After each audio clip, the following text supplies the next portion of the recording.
video here with my good friend Jeff Kirkham of Ready Man. We posted a video of him the other day showing us how to get out of some ropes. And I actually asked him to do a quick video with us on this R.A.T.S tourniquet. He's the inventor of this, and I have an AR sling that I actually carry this tourniquet in. And I love this product. So as women, this might be something that we don't think a whole lot about, but anytime you're practicing your tactically shooting or using any kind of weapons, honestly, knives, whatever, you want to always make sure you've got some sort of first aid kit, and I highly recommend having this R.A.T.S tourniquet. So Jeff's going to tell us a little bit more about this awesome invention. So the R.A.T.S tourniquet, you can use it, its hallmark is use under stress. And what's cool about this is it'll work with people with small frames. So you can take somebody like Debbie, smaller frame person, some of the other tourniquets that are out there, you have a harder time, especially with like canines or small frame people. So with the R.A.T.S, all you're doing is you have a 3-finger loop here, 3 fingers, because that's easy to find under stress. So that's why we've got the little stop sign sticker on there.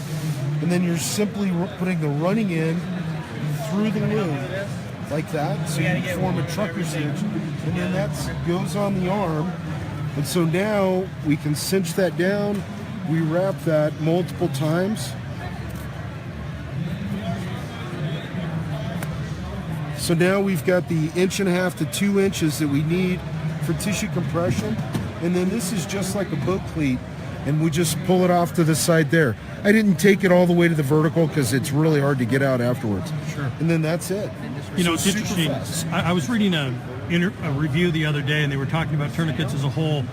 And somebody was mentioning the R.A.T.S, talking about, oh, this is new, and they were concerned about the thickness regulations. And clearly, when they were talking about it, they didn't realize how the product worked, because when you wrap it, that's where you get that That's right. 1.5. And the real reason that you want the width, the 1.5 to 2 inches of width, is because that seems to be, the science is pointing out, the sweet spot for tissue compression to reliably shut down the arterial blood flow. So some people will tell you for any number of reasons. The true reasons are, remember what the tourniquet's there for. The tourniquet is there so that it can stop blood flow. The #1 preventable cause of death on the battlefield and in civilian world is bleeding to death. And so that's where tourniquets are actually very safe. You're not going to lose the limb. Those are old urban myths that for some reason keep sticking around. The U.S. military did a 10-year study of tourniquet use in Afghanistan and Iraq, and they came up with 0% equaled amputation because of use of a tourniquet. Yeah. It just flat out doesn't happen. It's just that old concept that stayed around It's this forever. old concept that's stuck around since the Civil War.